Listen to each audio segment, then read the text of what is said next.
fe unga e poko e manatu I mai ko si I he Ko si e te nofo funga makape tahi mei he mai mei he Tata e fe unga ho o amana ki manatu I mai si anga anga hani Ne uno fo I e moturi a ki koe utape ki tahi motangi Ne mapu asi I malahu pea ke no asi e te manatu Kisi o tahua ne whakapapa fotu e uluanga lo le vau He ika I te uhanu pelaunga O vete kina maisi o tahua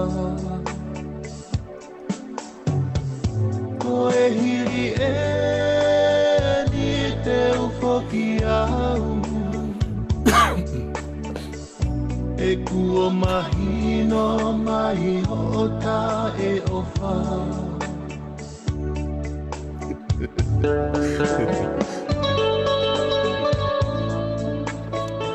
Vamos a leer Dion.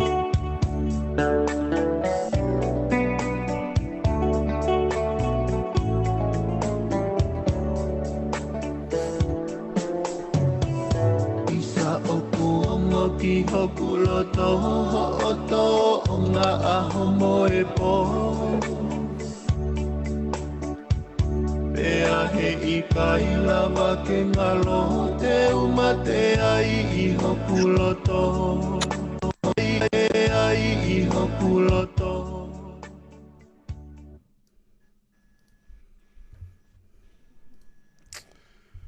Malomo tau mau e whewhin. Kainga ko kore ke ma hufanga tu I he talawhatap ko dobe wha ngawe aki pe mi he ngalope kai ata mu a whainga maria koni ke whakahoko atu e tau polokalama I he whewhini ko e talanoa politikare pea mo piveni piukala pea ko korebe ke tuku whainga maria koni ke tai lerea piveni ko lope ko e he whiafu mo uaini, pia lahi ngahi whatongia mo ngahi ngafa ke whakahoko I tongana. Ka koho o lawa peke ke whainga mai pe ke ao mai ke whakahoko e plokalama koni. Hoku whawhiawhia ke tai le rei koe, pia malo le rei ki he whawhini piwen. Malo I tau lawa solo ka. Malo I tau mai ke whawhini. Malo I mawhanga maari. Koia. Koe malo pe, ho kai ke accident he halaho o whakawawe mai ke he tau polokalama. Ka ku sai pe koe na ku ke ao le rei mai pe. Ke whahoko te tau polokalama. Ko tui koe o koe ke te ta hoko atu pe ta talanoa mi he polokalama ulaki koe na tahanga whahoko. Na ke peta toki hau hau ai pe ke hawhangi issue pe whapolitikare. Ke lawa ki whakamama mai me te koe mi hena. Koe I he tatalanoa uluaki na ke ki I lawe foki ki he liriu ko ia I he political reform he wafe hongo fulu. Ai fie mau koe ke toi whakatemo ka lati ange. Ai na ke whakarea whako pehe, koe whakatemo ka lati ange ke tari iu I e kautaki. Pea whatu hafo I whaunga ke toi whakatemo ka lati ange ka koe whehu I ke kātau ki whakaloloto mange I he fo I whakakaukau ko ia. Ke taki kamata aki he whiawhini. Ka pau e lawa ke ki whakaloloto mai I he whaunga ko ia na e fuufie mau ko ke tau liriu ki ai he tangata e ki paremia malolo. Io. O koe yo mana tupe na ulawe ki ai. Koe elito. O liriu whapolitikare na whaamgia a krisi. Pako tui kio ki ai Koia. Ke whatu ha whaunga o ku tariui. Nane na kulawe o pehe he ne interview hiwango fulu tupu. Koi. Nane pe he ue motol pe koe te moka alati pe koe haha mo whainga ingoa te mo ikai. O koe ko ne mahu inga ia ana te moka alati. Ko ne mahu inga ia ana tariui. Aia koe tariui, he mātunga he mea koe ni e solo. Koi.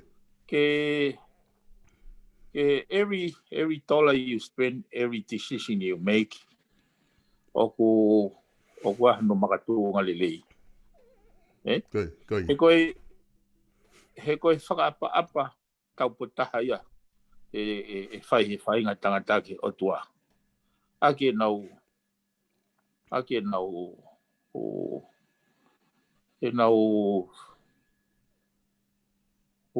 whekumi ke mea koe uhinga lelei. Oai to fua ma whai. Kanai makatunga e ksio koe he tau kakaiwi. Nai kai ke koe whaunga, nai tui a kiris pe koe pare mia malolo. Koi. Oku uiai to tonu e kakai ke ai nau voice, waha nau reo. Hono whakamoreki, mono whakaukauki, ai panga tuku hau. Tuku hau. Koi. Koe mea kanai mahino ki he uwhamalanga mwhama. Wa matala agrisi. Nā keke iro he kakaia, koe panga whalerea ka whanua koe nau panga. Koi. Kana e tui ia, o te ton ka pau, koe paanga koe tānaki me kakai, o ku tāu, pia whakalotu, pia whakamolare, Koi. pia whakasivilaise, ke kau ai kakai. He honoare ai. Koi. Ai ko sio ko elito ia. Ko elito ia oi foi uniform.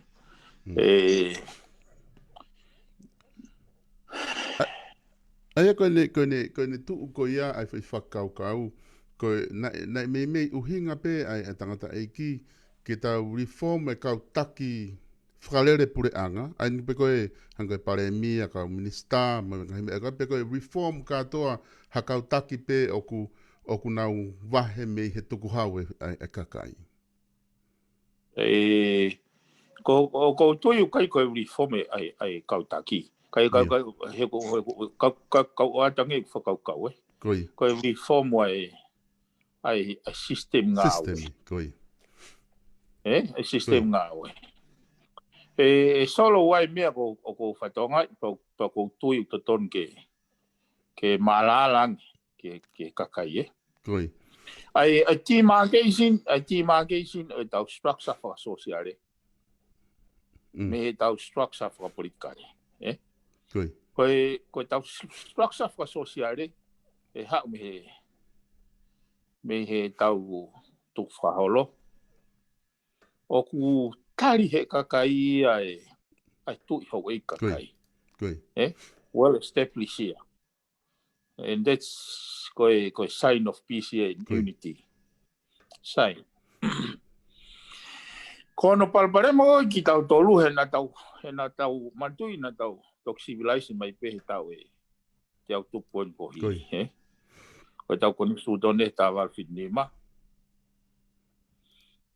Ken hanga o mai civilization ki he tau whaunga he. Ko ia. Kai kimu ai na tau mix pe tau tolu ai mea whapurikare ma mea whasosiale. Sai. Koe hau koe tau unu mai ki he atakai civilization into tau mai mea koe paanga mix se whatau aki. Pea introduce mai mea koe tāna tuku hau. Pau ne hangarewa he foi atakai koe ia o create ai foi structure for politikare. Sai.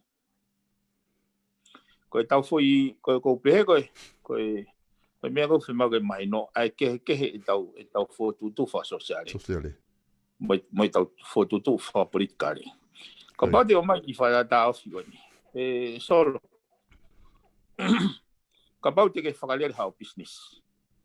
Koi. Pe te ke hanga whakalere ia whakate tau ke u makatuunga. Ai ka kai ki tau kei ke whangawe. Koi. Wai poto i ngawe. Ngau. Pe whakamawhare waia i tuunga o ange nau ngai tuunga wahenga. Whakarere. He koe tau mua oi businessi. Ke ne lawa o fua hono ngahi nau nau. Sai. Koi. Ka paure wai hau ho ulu motua moho o whahu ke kaunoa ho businessi. O ko fotua te mo palparema. Koi. Ko pau ke palparema. O ui kai ko ha palparema ko ha o loto ki ai. Koi. Palparema ia he koe nau whanatulai e hoko. Koi. Koi. Sai. Koe ka pau e hau peho whahua ko ia. O pe mai solo. O mai ange ai ki pua sipi koe ke o alo fuaga whatongia.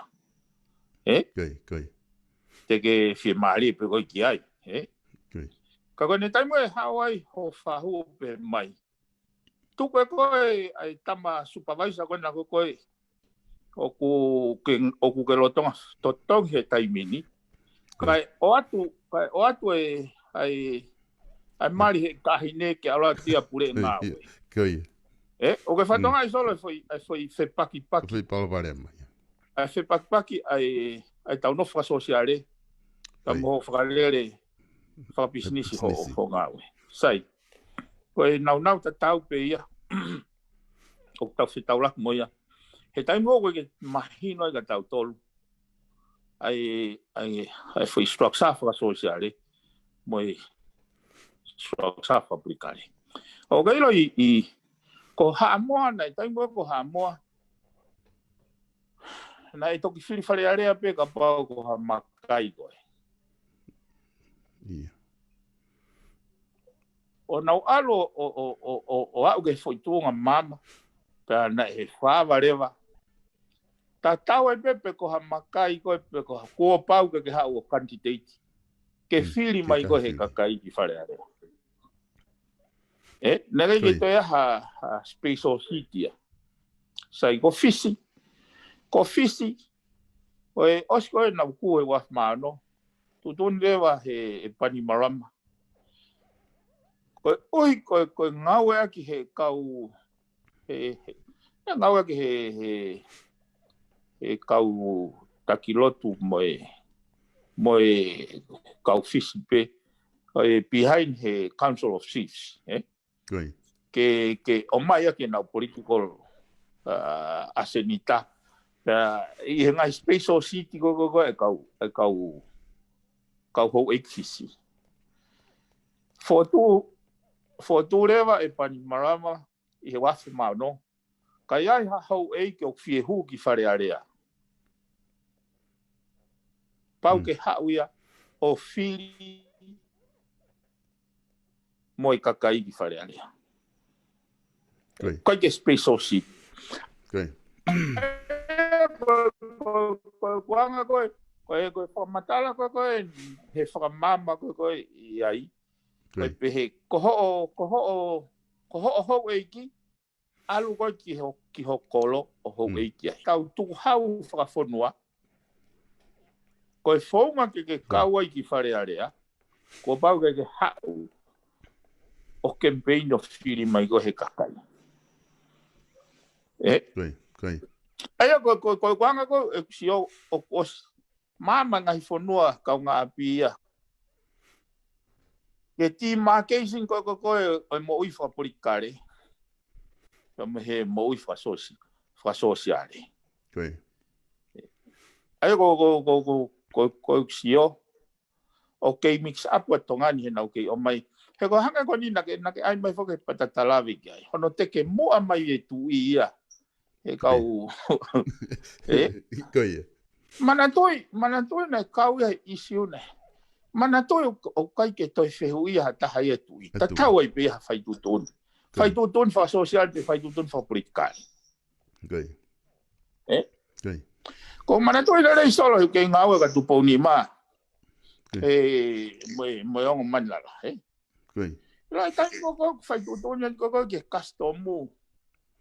Ke kria mai container ko container tupou toa. A tupou ni ma. Yeah. Ko tutun ni pena o atu pe me kau taha. Na ke ila tupou toa e ki ai.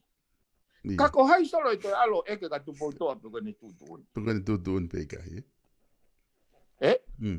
Ka pati ke whakakau rei ko hai i he rangai tau no whakatonga. Tene mau halotolahi. Tene ka ofi ka orewa tene mau maha whamatala whalala anga mea tupou toa. Ora ki te tākia. O pai ke tau. Ko ia. Ko poi ni mahalo ia. Poi ni mahalo ia a kirisi.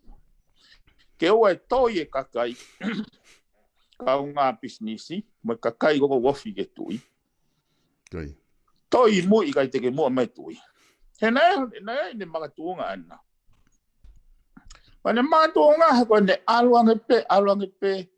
Ai hangahi whaitutu ni hala pehe ai kau ngā pisnisi po koe. Koe kakai hono atakai. Koe alupa no whehuia he kakai lea kou ke tui. Pea koe ako me historia. Koe historia.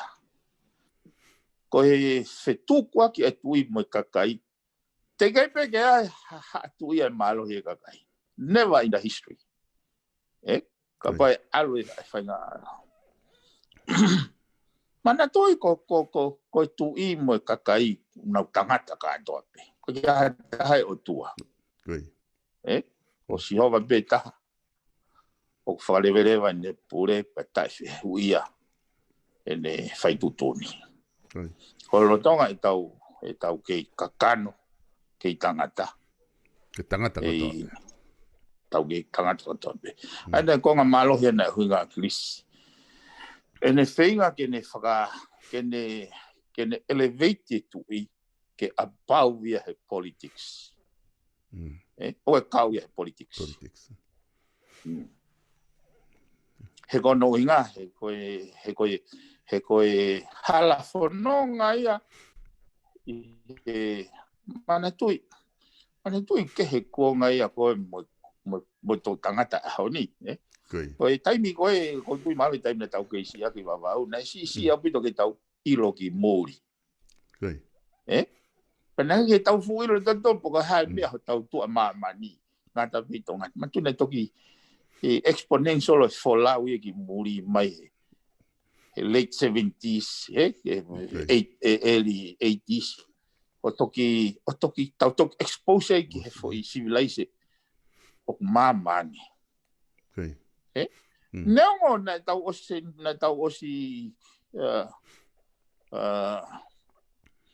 neongo na osi fotu e konistu tone tawal fitnima. Ka koe nofo anga moe mau anga moe kakai nei kei very primitive au pito ia. Si au pito e tau si hamea lere si au pito. He tai fitu ngofluen wal ngofluen ki wa ngofluen e tau ki ako nei kei si au pito ke tau si o te toka hamea lere. Ki ha whare piriki. Koe whare vile, Ai ako kuina kapau te tau nofo si o whakalere. Koe whai tōnga u tau ia i tato e tai mini me waha ape walungo fulua mai ki heni. O whunau au pito ia ki tau kau kātoa he māmangia. Mana tui o ku lahi ape a wāwea ke māmangia. Neongo nei kai ke whewhe a ko. Ka koe o ai kau muri ki he ngahi whanua te mukalaki. Te tawa pe buhai ki tōnga whakaako i solo. Kau kei lo. Koe nau, kapau te nau ngawe mālohi. They can get somewhere, Koe pureanga tariui ia. He koe tariui o kuke o totongi koe whate tau ko ngawe mālohi. Koe ngahi pureanga ko koe kai te tariui. Te wapea whatata koe. Okay, le vahenga security in Usila, Australia, America. Wah lere ia. Ai foi ngau ko alpo le. Leo. Eh? Ka ko le o hen. Ma tu pa ngai wa, ki hoa. Ko ha no hinga, he ngā he ko ke ta yu ye ai fonga whakawā he ngā ia. Okay, o mai pe tūnga whaka sosiale ia. Structure. Ko maulalang e whahinga ngau e ku ke whai. Ko maulalang ia o wāhenga. Koe, o te mukaraki motari ui. Koe te expose koe ka ngau e te ala lavea o ku risky au na ui koe, o ku sai ange wahe.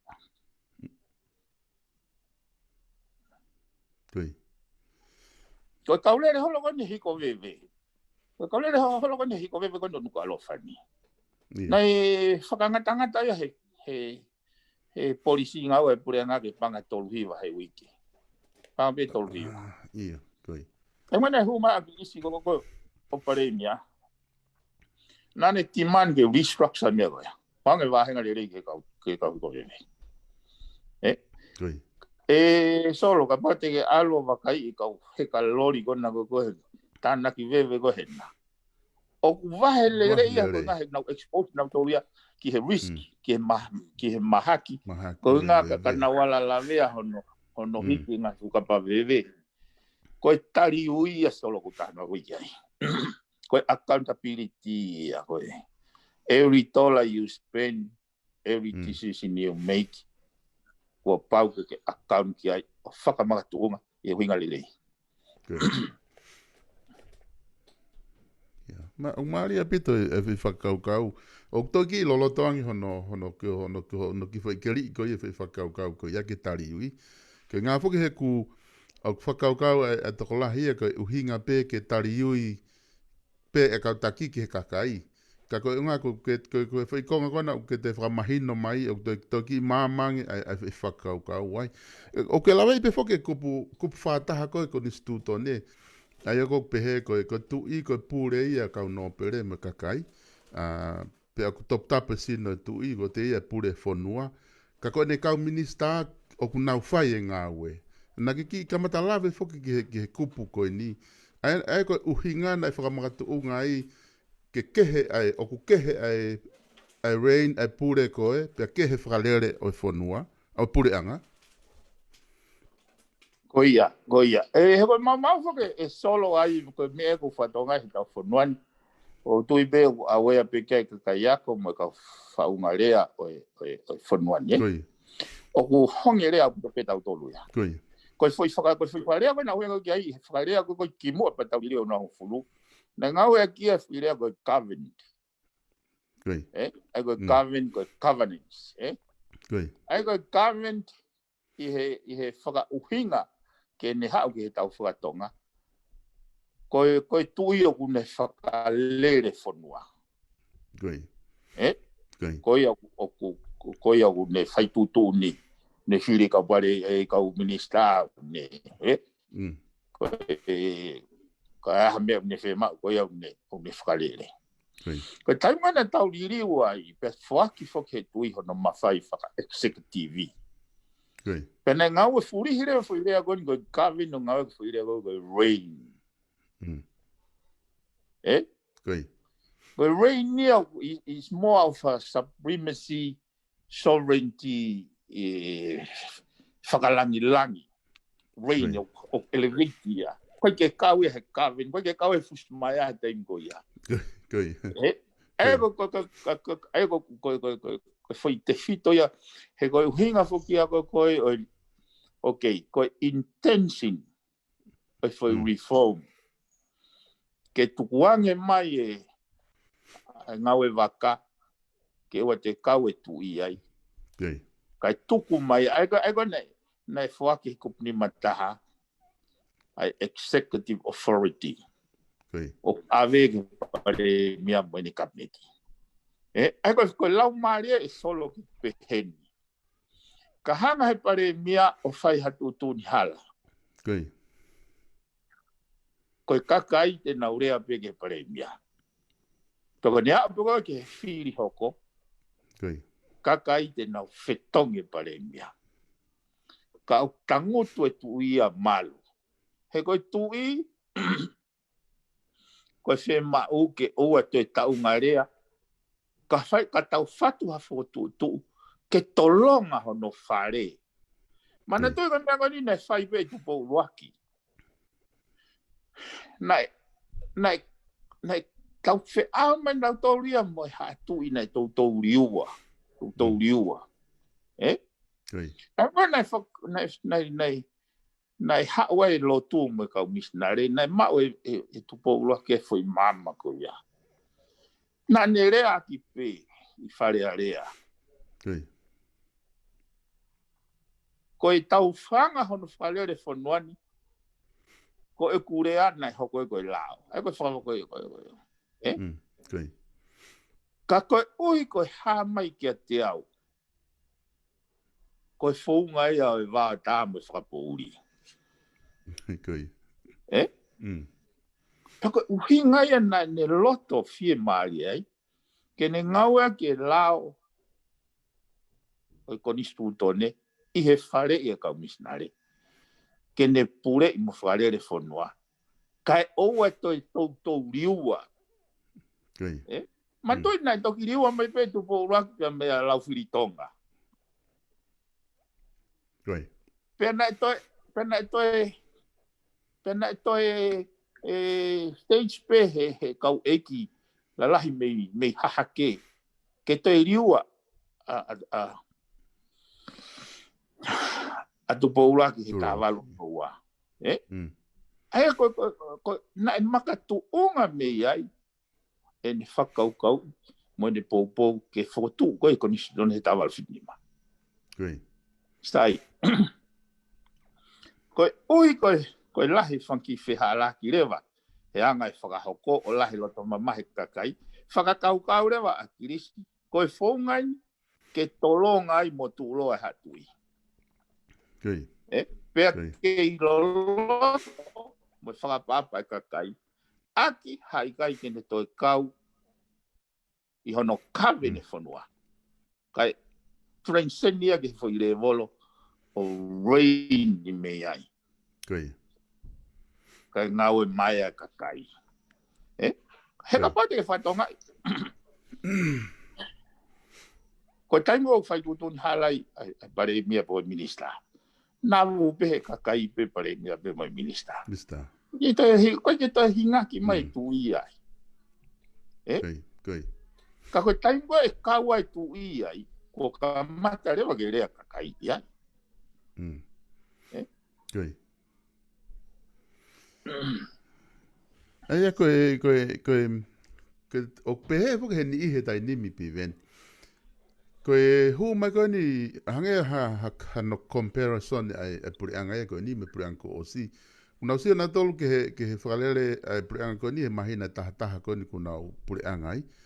O ku whatonga e na tolu tamarewa he ni ihi a nau toa rewa na tolu e nau conclusion o pehe.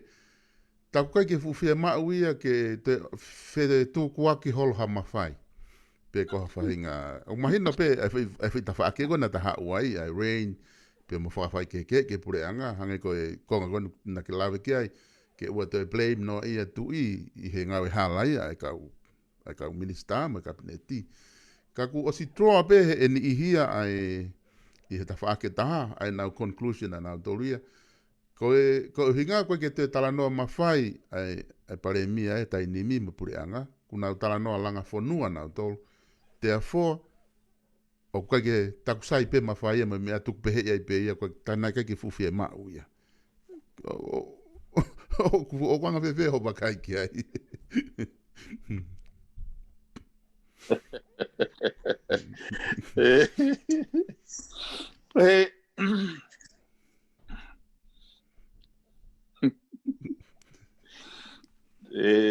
Está, ve que va a offend hata hai. Koe. E ko o koe kai koe oku I kai ke pehe. Oku tau asese o la. He mea pe koe ke tō I fo pe fua kau pa tau asese lewa hono fua. Momentarily.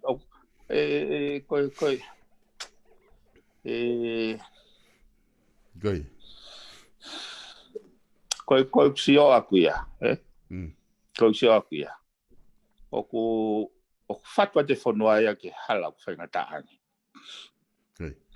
I he whainga whakaukau koe ni. Solo.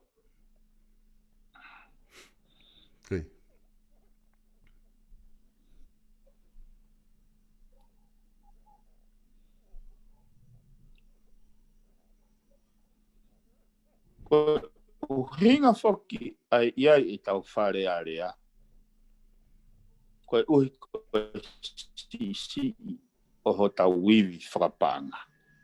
Tau hanga rewa o ure anga ke tari ui. Ke nau whakaukau I lelei ai ko ni moi kahau.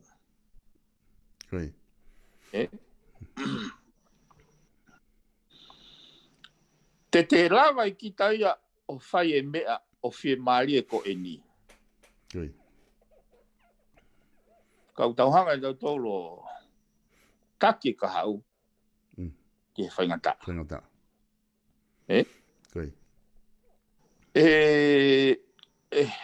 O kuhanga he ngahi nau pe o natula ko I tau tolo. Ka pau solo, ka pau iai ha tangata whaa tene utu hane maala. Pea kai katoanga mau pe ia I he utu ko ia. Kai tuku hafo I pulo pula.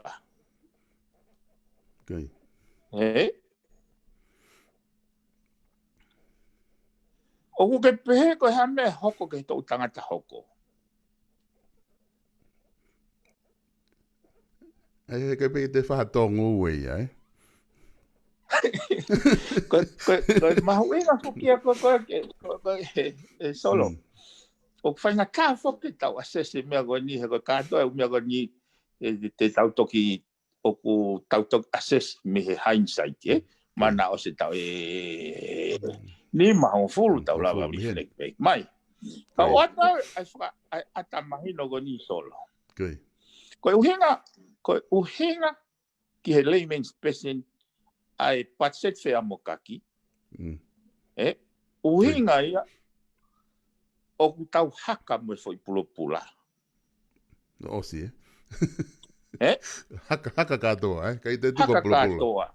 Taimi kona whaka ulu uwhi. O ku uhinga ai patset whea mokaki. Toi o mai mo ulu uwhi o tere mo ia ke tau kai. Ke tau whie maari tau tolo he ahoni. Ka koe mea ke whakairia ka hoi uwhi. Ke tō tangata hoko. Koe uhinga ia patset whea mokaki. Ko hono uhinga, he ko iwi tānak paanga me he tukhau kakai. O si iange ia, he mea au whakatūtu he pure anga ke whakamoreki. He ku whainga taa, mana tui koe lao natu la. Koe lao ia koe tohia me he tanpo mamani. Ai lao natu la. Wha tā nopi kia himi. Ko natula, koe ngahi lao natula, koe otua ia. Ko ia na ne whatu inuvesi, mono ngahi nau, e kai tau lava te tō pausi. Wai ngahi himi o pe u ne heka mai he awhaba, u ne hala he pe au.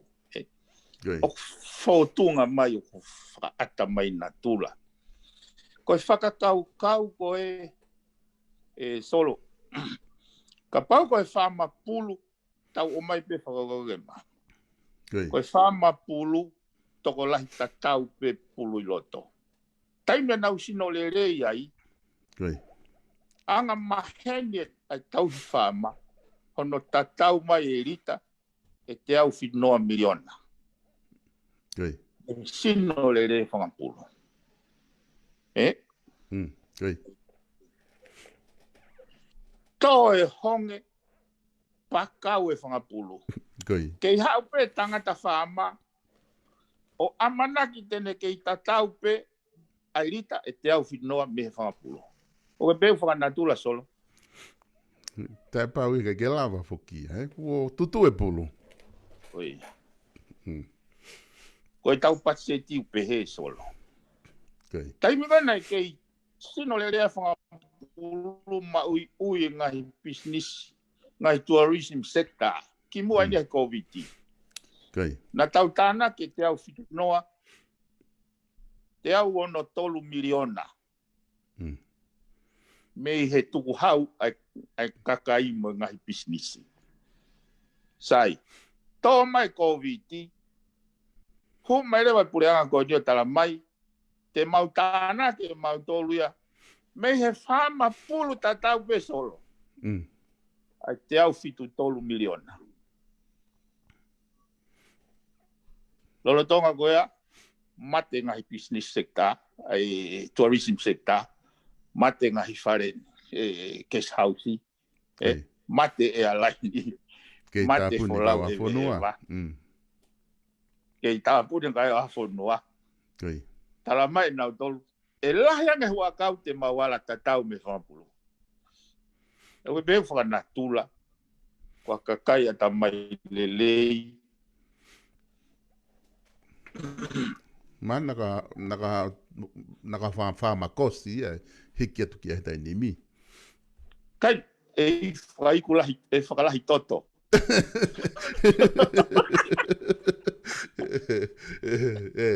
E whakalahi pehe. E huinga whako tatau pe hua kau. Kakapau e kei mau, au toi lahi ange rita hua kau, mana whakalahi toto. Ai ko mea kou asi mai tai mini. Ono whakalahi toto enu asi mai tai mini. Koi. Holo whoki mau tolu heni. Au banga tasi te valua ke rita. Ko ngā koe holo mani. Ko ne tari pokoi patsi e ti. Whafok whape ki a holo mui e utoto ngai lolo te mi. Te tataha ke pedia. Te maalunga. Wanga e ua mo se ni tikaike. O introduce mai mo ngahi lau, hike ngahi fi. Ko e... Polis legoti. Ko e kamatai ke tatau mai toto me kakai e solo. Ko anga e psio ako. Kai lava mau e foi rita e te au fitu tolu de nau. Rita hoa kau o koe o kukei nofo e nau patsi. Koe mahino o pito ai whiwha matala ki o mai. Ka pau ku uhinga le rei ki takau whanongo ai whiwha kau nau follow le rei pehe tala noa. Ka koe ke mua ke ta hiki me foi ka veinga ko ia. Paku taki ia o mai foki he patseti foki e piven. Koe foi viu maari e nia kuhanga o mai he patseti i he deficit budget. O ke hanga ko hulu i foi viu maari a pito ai. Ka ke mua ke ta hoko atu. Ko wai ki foi mea ko manatu i hake he tatala noa ko ia ki he tui. Ka ko loto ke uhanga o ki whehu i atu ai rewa. Ke ki whamaala ala mai whai konga koe. Ko tuku e ilo i pē e koe. O nakai ke fuaha fu ilo lahi ke aika koe. O koe nihi na whanga o whakawhehu i mai ka au he pokalama ko osi. O nau kore mai ke ki whehu i atua nge. Nau mahinoi au na ke ki lawe mai. O koe mea na e whai talanoa ia he wheitu o koe ke public. Pea koe me talanoa i he wheitu o koe public. Nau ki mauau a ki konga koe ia hao lawe mai he tatanoa ko osi. Ku kore mai he ni ihia ka te au ke ki eke atua nge. Pe koe mo oni na ke hanga a pore ai fo i ulu koto po ni ma tapu moia.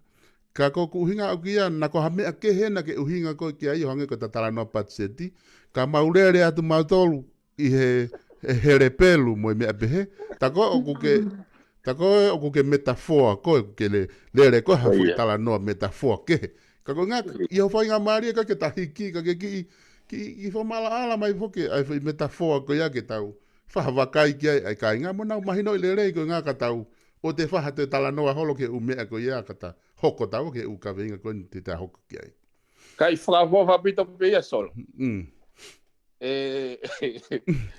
Koe rugby pia.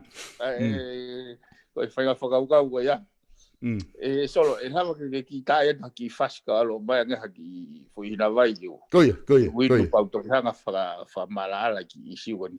He koe isiwani nei talu e ne tate ka mau tautou whamatala ki ai. Koia.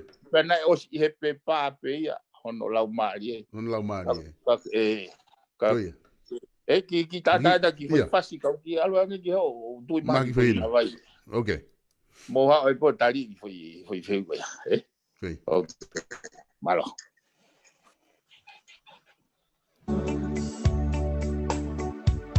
Kisi o tahua ne whakapapa ufotu e ulua ngalo le wau. He ika I te uhanu pe launga. O vete kina mahisi o tahua. Ko e hiri ni te ufoki au. E kuo mahino mahi hota e ofa. He ika I te uhanu pe launga. O vete kina mahisi o tahua. Ko e hiri ni te ufoki au. E kuo mahino mahi hota e ofa.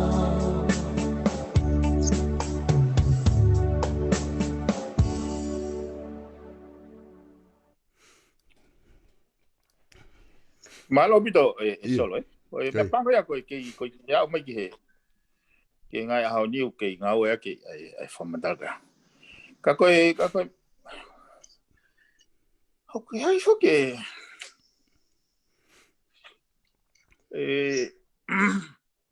Solo. Ka pau koe anga e whakau. Mea niu koe ke hanga he toko lahi koe a whihu ia. Ka hai huia o ko kei rua whi maari ho lai pehe whanuani.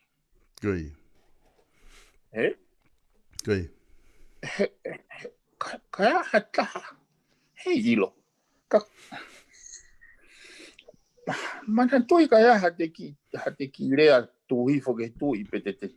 Ki rea o wholoa e hoko ko isiu. Whapawanga whanuani. Ka ko puhinga hono kei o mai. Ka hanga o atu ai pui tua e. Ko taimi kai na e na ngau ai ki tunis kalauni e so lai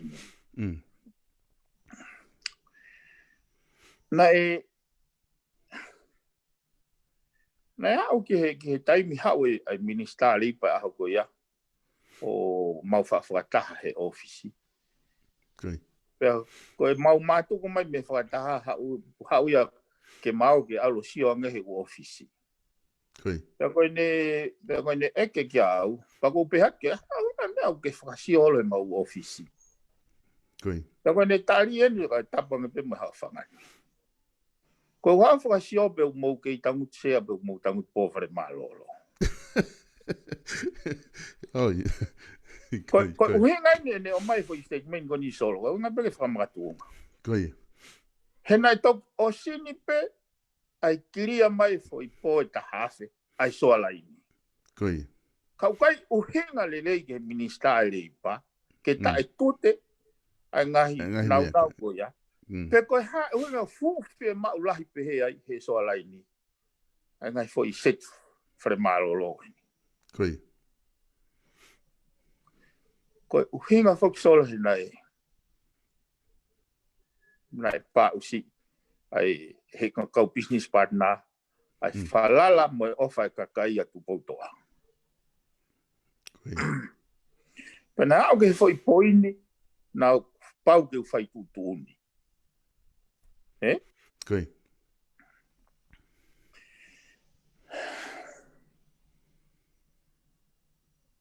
Tako fai tutuni. O kai ke uke I fie hoko atu e ku ngāue he ataka yo malu o e tupo ni mapa mo e ongo India. He uhinga mo mahino ka te au o pa usi. Ai E kakai.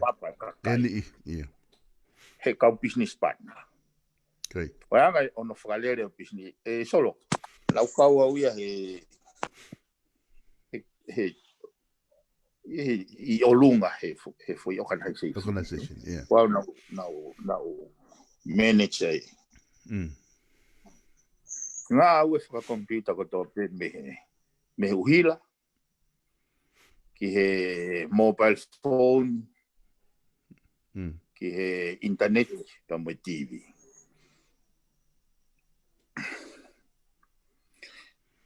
Ka koe ui koe mahino ka te au kai ke hanga maari e.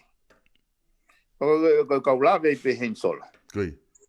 Nā I makatu unga ai e solo e hanga oanga e whakapa mai paremia maalo a grispo hiwa. Makatu unga e foi mga whāni u fōu mai e solai. He mahino kia te au koe palparema koe ni o mawhi o kou sio tonu ai. Palparema nai whinga agrisia ke ne hanga o whahauwhi whanua me ai. Kau e taha nima ki mua. Nā ni whakotua e lao I whare area. Ke whakangata Koi. ai pirinisi e hoko ki he taloni. Haane kaunga ki ha whakarere ha business. Koi. I he whanuani. Koe makatuunga na ni whae mea koe he malawa he whakapapa e kakai. Ke ngau e pangoa he ne kau business partner. Koi. Ke nau tāpalasia. Nai hoko ia he soalaini. Sai. Nā ku hu mai au ki tua rewa he taimi ko ia. Taimi ko ia. Pe au hanga au tukuange mai e whakaiki o u whaihala ko ia I he newspaper. Koi. Sai. Hu mai rewa a tupou toa. Iyo, I kai. Pea hu mai rewa a sefo mosoani o tari o ku kai ko ha tama account teni au ia. Ke u ilo I mea whapaanga. O tama pure computer pe au ia. Sai. Pea o mai rewa ko fuitari na peheni. O ko pore ia. Ai tama pirinis kalauni. Fai ha mea ke mea ko ni paka ke ilo ko loi. Pea o atu hoku ulu o tuusi. Mea ka nei he miti a ia. I tongani he wafu. Mani ma. Pea ka pau o ku ke ilo hake ha mea o ko mooni. Pa ke whakatau taina I kakai. Me popula ki totongi uhuila mamafa tae uhinga. Ko uhi peke whakalato a ke mau o ngai business partner. Koe foi statement na headline na ki newspaper ako ya. Pena upeheni rewa I whakarea. Pea ka pau hei kai te ke whai ha mea tai. Hei kai fuoloa mei heni. Na mo tau e tolu. Ko whao he kakai e nau whapapa. I he kapawewe. Ko huinga nau rea pia I solo he nau fu loto mamahi e ksio. He kono inga he nau ku support fe wheka a langa ngau e a tupou nima. I he kusi e wanga I ku whainga whakapapa. Ku whainga mate ki whanua. Ko e taimpo nau whatonga e hake ku mo oni ai ngai mea na whenga grisken hanga o whakahauwhi. Nā ku taingo na wongo iai hokuloto e kuloto mamahi ono pehe ai tu I whanua. Pena was si o loto mai piau. Fe kakai. Ka pau.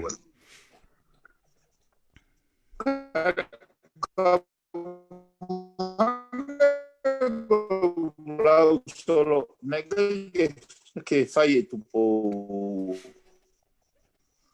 tu po na mekia. Na epe ne umai he ki interview pe he. If you pay peanuts, you get monkeys. Good. Ai ongo India. Na o mea. Kai ke. Kanega ke ne fai sa mea ke challenge na fai ki ai. Ko pore na fai ki ai. Good. Kanega I follow me ai ko waifu strike. Ai kaunga fa pureanga. Good. Not very long after that, o hoko riot ko I Nukualofa. Ko ne hoko ko I tau ilo tau vote. Na ko I tau. Kai ke na ke tau forces se tau lau me pe. Ka ko uhinga foki kala noa. Na uhinga uhanga o hiki e foi toki o lunga. Ke o e whakaukau atu pou toa. Ko ai noa ia pe. Ana u loto ke nau I loi. Ko e loto mate ki fonua na ia te au. Ai ko uhinga ko nau ai pau ko loi ka ato ku loto. Ke ne hanga o mai e whekau lo loto. Mo mamao. E oe hau noa ia pe hataha ita I hawhainga mea. Pani whai hawhainga tukuaki. He kawanga ki kakai whakanga lai. Koe loto kowi pe mo ita pa nau whakanga pa nau hake ngahi whamatala loi. Koe ke nau fie responsible na tol. Kai ke nau fie tari ui. Anai uia pe ku. Koe pore loto lahi au. Koe pore kei tō lahi pe whoke tau kau toa me he lolo. Koe whainga pore pe he ka koe matea ki I whonua me ofa he whonua. Ka mahino o pito pi veni ai whamatala koku ki au mai ki I statement ko ia. Ka pau o ku tui mahalo ku totoni ki ta ki I unu ki he ki I whakaukau ka pau o te ai hao tāna ki whaosi mai I whakaukau he konga ulaki o ta lawe ki ai. Pe ka pau I kai pe ta ki unu nge ki he enforce ko e lao ako. O ku mau whanongo he ni o ku hange o ku hanga he pureanga o whekau I o ai e lao ke kua pau ke compulsory e ako ai tamasi I ako porque tahine ako me he tau wha ke tau tahavalu. Ko seo hipe ku mahalo ko ako toka mu ain porque kinta ka tene pureanga e ono kuna osi whakaava he tawhaki ko ia. Ko haho o viu ki he konga ko ia. Ko au sin stako Silvestar. O ko tui au pitau ke mahuinga e ako. Ako, koi. Koe mahuinga e ako I aku. O mone lau koe a Einstein I. Education costs money. Koi. But it will cost you more if you don't. O whakamore paanga ai ako. Ka toi whakamore lahi angi ai tae ako.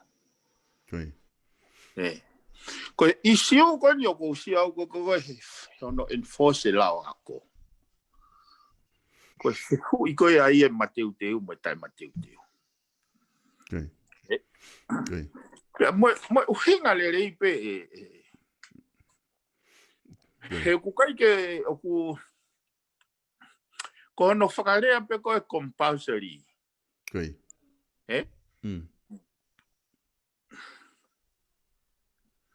Matu ko tau lao ki moana e compulsory e tau o no ke tau tawha.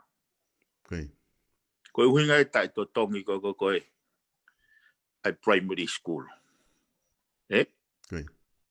Tai to tongi primary school.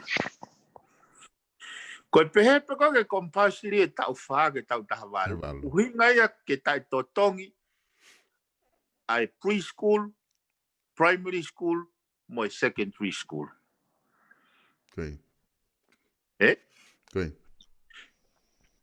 He ku whakanatula, ke kai ke lava alu ke hako, ko kai ke mao ha silin ke te tonga ko ako.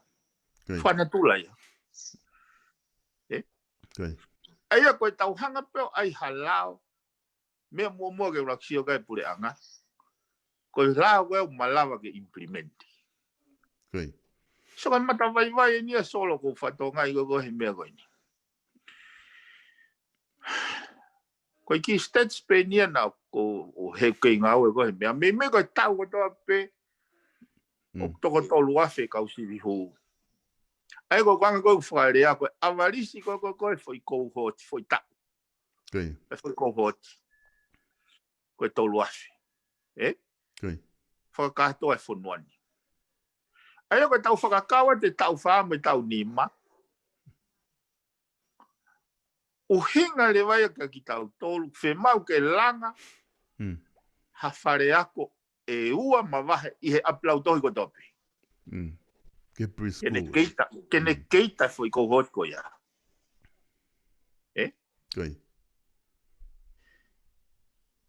Ai ko pote tatano ben he infrastructure. Koe foi tawhaaki koe ki he secondary school. Kua pau ke tau toe langa, moha ngahi whare ako, ke nau keita ki he inlet koe me primary school. Ai koe toko tolu afe koe na e sivi huu. Kua pau ke nau form 1 katoa he tau hoko. Kua pau ke lera ke foi toko lahi koe au ke form 2. So ke enrollment ni lolo tonga e form 2 ke toko ni mangiau pe toko ono ngiau. Yo pau le te tau compulsory fe mau ke tau toe rebuild ai high school ko toape. Ke ne lawa o epshop e fu whanau ko ni. Kai uhinga maarie ai tau tala ke compulsory ai ako.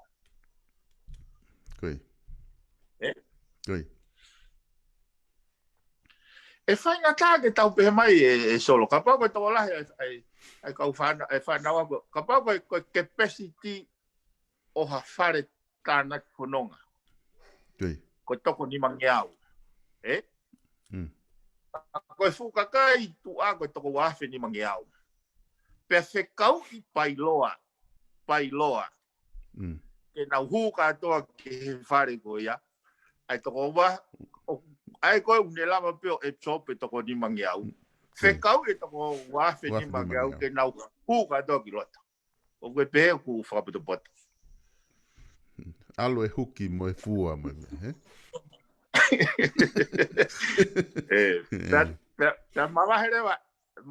Mamahere la vai me rapete si ko yako. Kai o ia huki mo e fua. Iko ia. Ia, o mari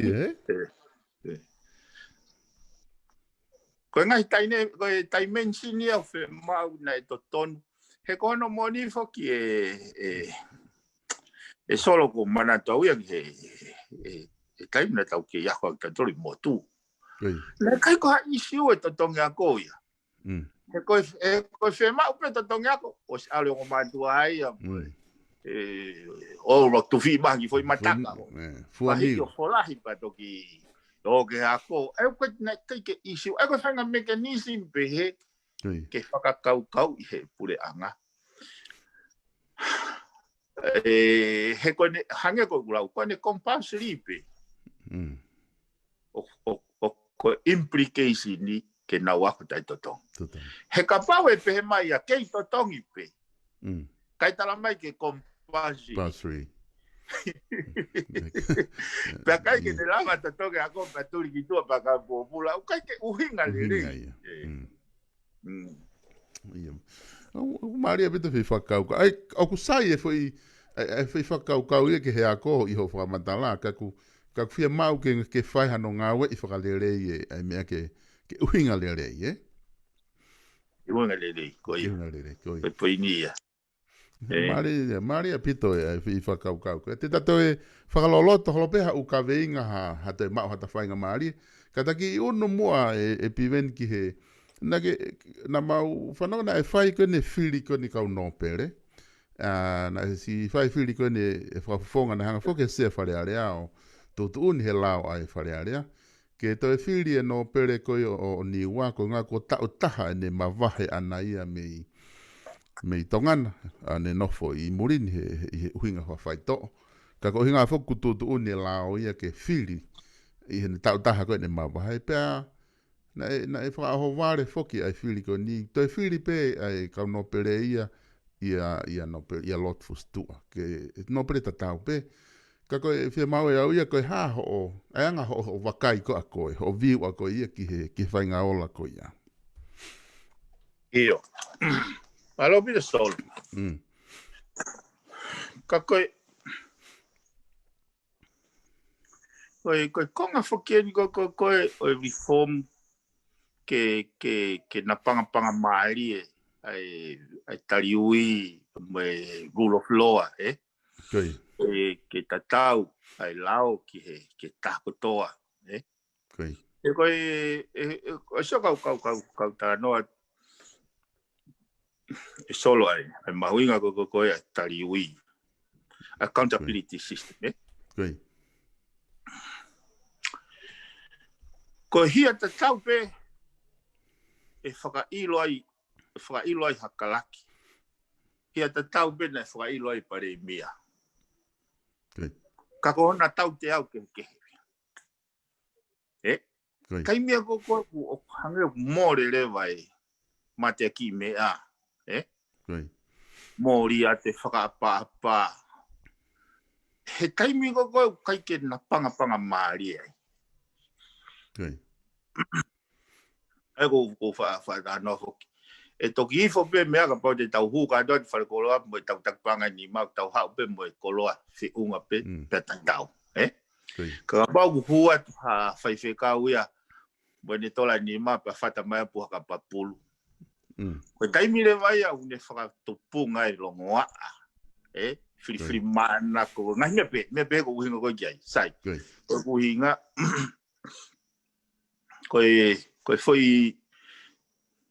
foi ko pe kawen foi laka ko vila ai fai he ka no pera niwa e ko si o ya solo na hanga o manuki lahi kakai o ya ile vai ai elemeniti le vai ai second class citizen e ko fare ne kupu fitu e solo. Ai que te lau pe hanga mau ko kwata mai au ku fitu e lau fare area. Ai le va taha o ku ya fare area over taha. Pe se mau le que neve keiti Pako hoko atu, pe a whiri mai hano whetongi. Whatonga I whiri koe whetongi. Koe whakarea he kupu I lao. O whakatatau ki he whaunga o mai he kupu ono. Koe whakarea koe he kupu ono o hune pe mai ka ai rewa hataha ku more hono sea. Koe whaunga ni hono whetongi. Sai. Toi alu ke kupu fitu taha ko nistu tone. Kai ai lewa hano pere ku more hono sea. Kua pau ke kumi hano fetongi, ke whiri mai hano fetongi. Ka he kai to'o ai hono hingoa. Ke unga ke more hono sea pa more ai mo hono hingoa. Ka toa kupe tolu ko niu nau ta noa solo he fetongi. Koe haho o whakakau. Koe manuki lahi e ke kakai. Koe wanga I wharea. Koe ko hatau whihi aia. Koe ko hatau whihi aia ki e sino fustua. Ka ka kohono whakaasi mai no mai eni. Oku I kai ke nau pe mai ko hafo I teri uri e kakai. Okay. Ka tuku kehe ka pau ko e whetongi. O toi aha no uhinga kehe ona. Ke rau wengi. Koia. Ai ko whetongi peka ku. Ai unga pena to hango ni ka pau pae wa e me lere. Vete I pepa te tu I pepe wa e koia. Koloa pe o ku fai whetongi e ku. Fai ngā weo whetong. Ka mahina o pito ai whakaukau kou ke o mai. Ko whea mau pe whoke he polokalama ia ke o mai ho o viu. Ko ngā ke whahasi o kia. Ko tuku mei osi e ta taimi. Ko taimi lahen ko mei osi e ta taimi. Mahau toi waki whewhe e taha. Pea ta ki mau aha malolo. Te ki malolo he ahon. Ya ma ha me tokon ko aba ki fe ta ko tu be ta to ki lama tu be ha ki taimi a to ma be fa ngamari ku ke fa ngamari ai ku lava nga hi hopo nga hi me ko ya pe to ki hoko ate ta tala no ha nga isi ke nga ku ka aba ki fe fa ospe ke ta si o ki ai pe ko ne ospe ko ya pe ta porque ma ure ha malolo fe fin ka to ki si o me ka fa no ha to fa ngamari hoko mai ko fui whakaukau e nia, e taha e nia ko tuku at pēu ia ke taki ka pau te ki I lawe si I mai peki ai he ko tataimi pēa pake malolo pakapa e toenga pēta toki hoko atu ai he konga ka hoko o ko kupu tolu taha ko nistu tōne o tala mai foki e ia ko anga ni e pūre ko he whonuani o kua he tolu ko kabineti ko whare area ko whakamau anga. Aia o ko whehu, ko whehu ia he taini mi he kakai he tokolahi. Ko ngahi kupu pūre ni ko e whonua, ko ke asia e Privy Council e pe whataha tokoni. I he whi wahe tolu ko ia. Ka o toki asia e ki lalo hifo he ko nistu tone, one talamai e ia o kui ai whataha tokoni, e tu I he whataha tokoni. O koe ka uhinga nia ke tuku hifo e whakataha toko ni kusai pen tu. Ai ka uhinga pe nia o te ai mo nau mawhai anau tolu ia ku me mihange pia koe mawhai e tolu kuk tala mahe kup tolu taha. Ani koe na whakalakalasa mai ki ai. Ko ulo ina ki tala noa whoki na ai ho ngau ki he mea whakakerekere ki he hopo. Ka whatau ngai whauia I he kupu ni manoa koe ua. O tala mai ai ka pau e aha hopo e whakamau I he whakamau anga whonua. O whakalao rewa ke nau tangi ki he tu I he whakataha tokoni. Ai o kulotonga peka ke nau kau nau tolu hataha he ngai fo I sino e tolu koe o e whare area kabineti mo e whakamau anga. Ku o mai rewa he kupni manoa ua ka kuaha mea ia kwe mau ke tangi o lunga. Pa te tanki ta ia ko snof mai whakataha tokoni e tu I mo e whakataha tokoni.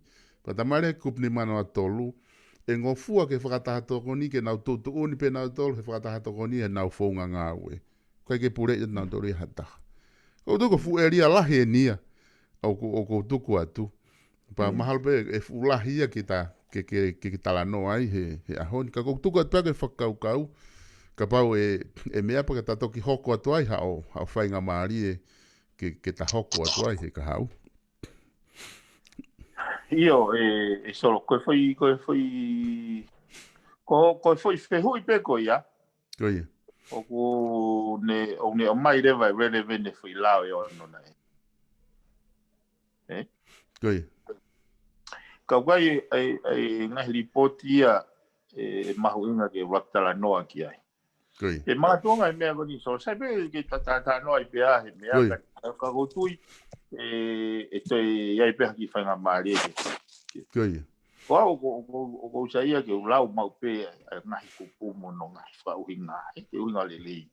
Koia. Ai lau o no ka koe pui tua solo. Koe pui tua. Koe liriu koe he wanoa hango fulu. Koia. Na lahi mea ene kei ke Avea Consult. I ngahi komiki.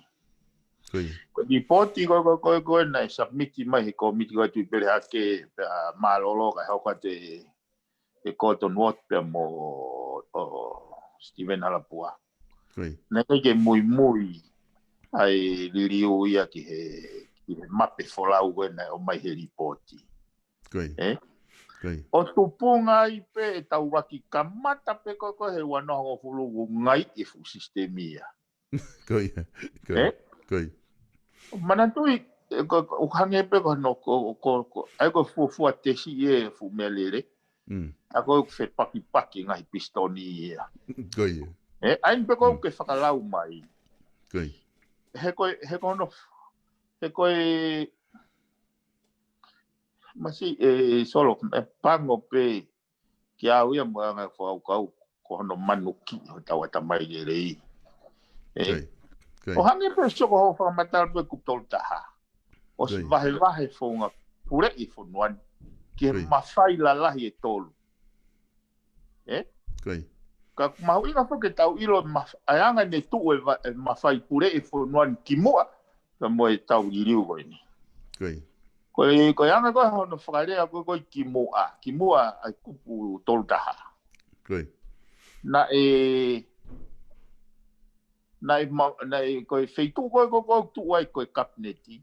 Na tu ai e privy council en cabinet.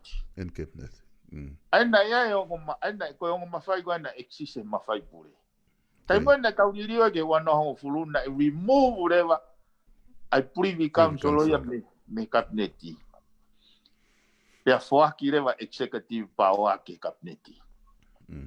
Sai tau hanga o anpeke nge ai privy council. Ko privy council he tu ko ki mua. Na ke toi ke ia me cabineti. Ko foi ke pe ko ha tu yo se a cabineti. Pe ui reva ko whakata anga ko privy council. Pe ko ne malahe pe tu I me kabineti, kai sea pare mia, pe ui reva ko kabineti. Ka koe tau mua foke foi reform, hange ko tatalanoa ni nai, ke elevated to I o reign, whalanglangi, o te kau he executive governing authority. Sai. Uhinga ke pene kuange mai rewa hono executive authority o mai e ke pare mea mo kabineti. Nau taurea nau fatu e patiseti o vahe koe hai ngai project e nau sio. Anga e nau whiohi mo kakai o hameo mauinga.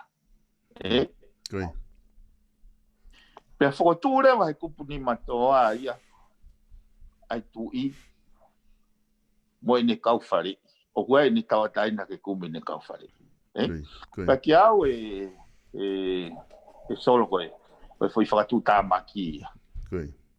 Ko hono whatu ia pure anga ke ua e ulu. Ile ko ne ua be ulu solo. Koe tau. Koe te wolo pe tau ilo ulu. So, Pau kai ke hanga he kupu ni manoa wang ha mawhai ki privy council. O mea peu tala mai ai koe kau whare I ai tui. Ke whihe tui e kau whare. Sai, koe whainga tāia anga koe na o whanongo koe he anga ngā ue pui anga pukoti whanoma. Mana tui koe whare area whatua e lao ke ne kawe ne kakai. Pea na e mei make sense yange ke toki haere mai pe ne awhio o sea he kabineti. Pea ui le vai a koe privy council. Ka koe te aha mawhai he privy council. Kai lava he kabineti mo ne pare mea whakahoko le rei ki he tui. Ai ngahi te whitoi intention mo lau mario e lao. Pero mea ana pe whamoni kei, pira ki whamoni kei. Pero mea pea ana ke ne toki ui e ia. Haani kau whare. Solo, e malawa pe ke ne ui ne whakauri. Ka ui kai ko hafoi institution ke ne ui hono mari, ke ne ui hono toko ua, ke ui hono anti, o kore whare ki ai. Pe te ne ui ha whamaurahi ke na. Ai ko uhinga pehe, o ku kai ke te aha executive authority, ke kau. Ai ka kuhono uhinga foki na whai e hui mea koe ni, na whai he na ulawe foki ki mua. He ngoto koe asika. Asika. Koe ongo tama nai tūloto loto he fo i siu go ia a tala keti. Ka moi parei mia a hau go ia. Frechevere. Koi. Ai koe foi, hahaka katoa pe kau fatu fonua, mo kau faulao.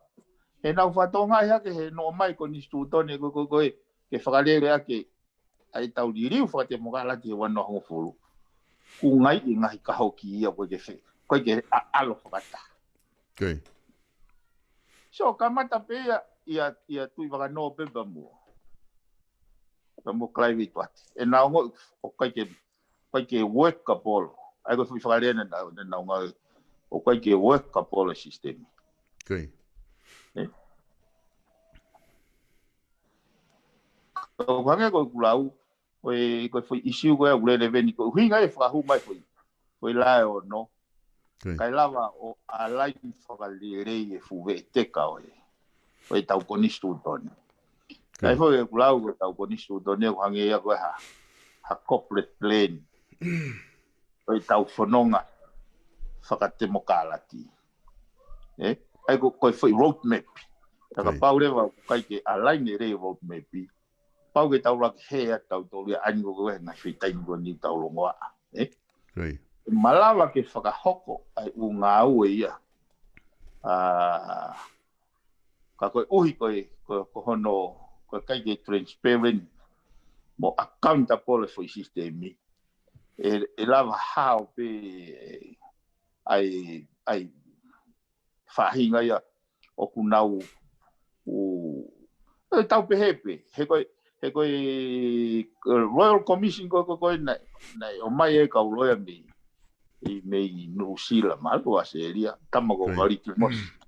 Nane implicate ia a taraketi. Nane timani ia ke prosecute. Pena os ngau e tama attention yale kon ko son kaut mi a seria. Ka koe ne ngau e poko ke ne fai hoi mea koe ya. Ono terminate na o area ngau. So koe issue ia koe me lao e ono. Kau kai ke ha issue ia i mo tu i. O fa ofa e nau teke e nau hola toi mai mui he tu i.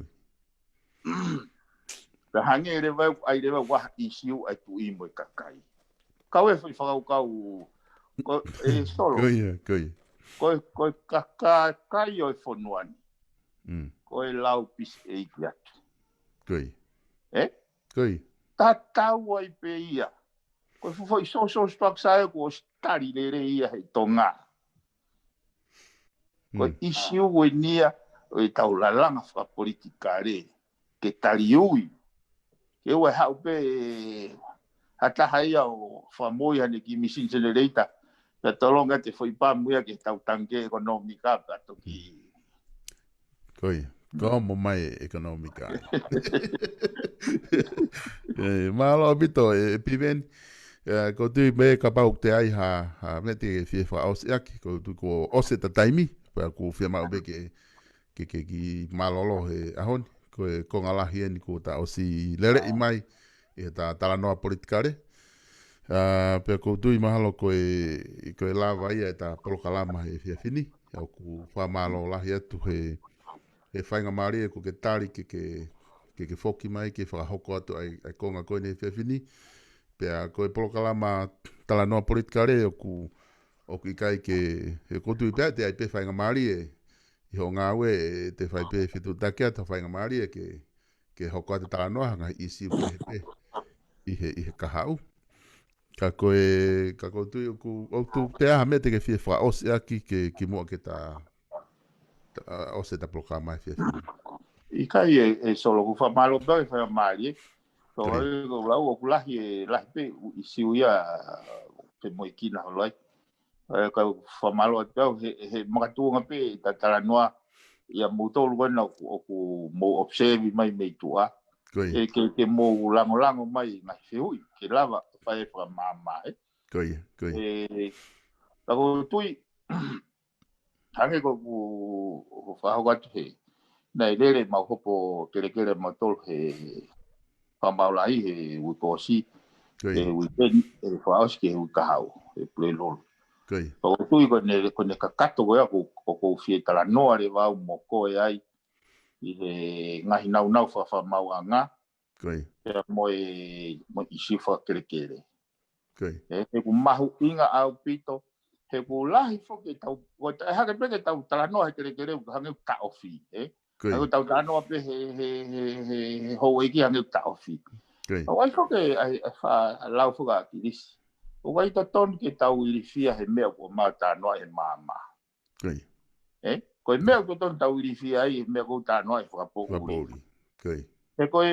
uhinga fo ke mea he hange ko hono fo ka mana i mai ai fo lau yo no hange ko ke na uloto ke mata noa i fare area ko fare area na fatu e po ulo aki ko fare ia mama ke o mata la noa he mama ka o te nau ke area he fo ka po uri hono he ko area ne fo ka po uri tau haka ke pe ki so e fare area e wa sta fitu ai ko uhinga o mahu inga ulahi fa no wa hange ko tala ko ke roto ke ala ke repe ma ke tau ta noa ke ta hanga fa pa ai ata mai le o fa nau tau tole o tua ke uhinga le tau fa o ka mea hange pe ni o tau si rifia te holo pe tau tole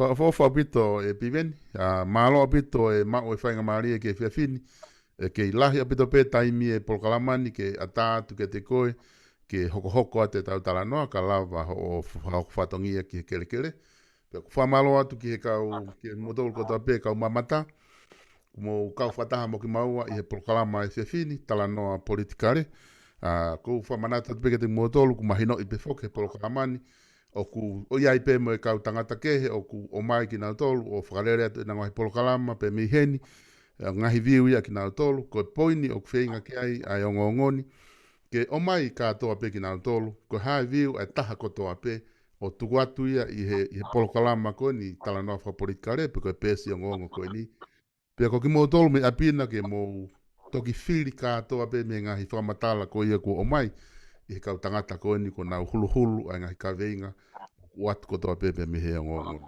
Pamalo lahi atu ho mo lava mai fefini. Ko e ngata ia tau polokalama tala noa politikari ke fefini. Malo lahi apito piveni. Tau po uria, tau toki hoko atu i he wike kahau. Tau prilu kahau e lava maa seas pohiva ko e whafonga whika ulaki e wharearea o tonga tapu ulaki. Ki e whakahoko ai tala noa politikari i he whafito prilu taimita tau pe. Whawhi etu ke mautu e mea mai ki ai. Mo poria, tau toki whailoaki malo pito. Hello.